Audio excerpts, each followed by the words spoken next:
Welcome to our channel. Today we how to disable localhost in Expo mobile development step by step clearly. To disable localhost in Expo mobile development, start by opening your project's root directory.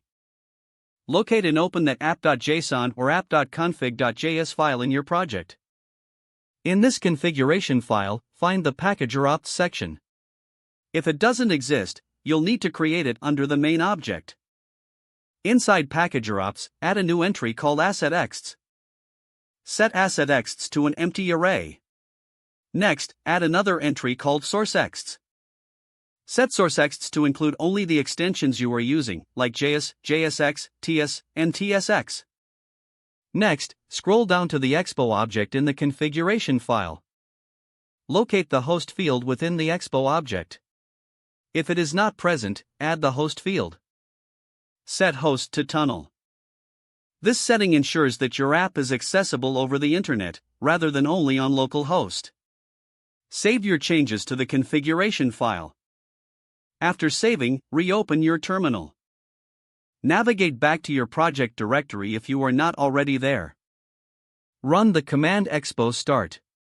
This will start your Expo project using the new tunnel configuration.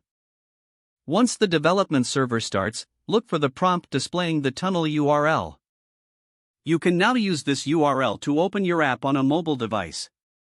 Remember to connect your mobile device to the same network for testing. With these steps, you have successfully disabled localhost in Expo mobile development. If the page does not load, refresh the browser or try again in a private or incognito window. Make sure you are using the correct email address, then retype it carefully to avoid small typos.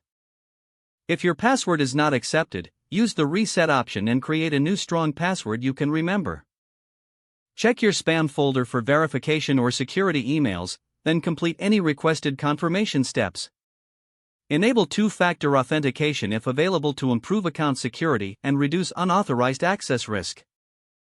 After signing in, review your profile details so your contact information and settings are accurate and current.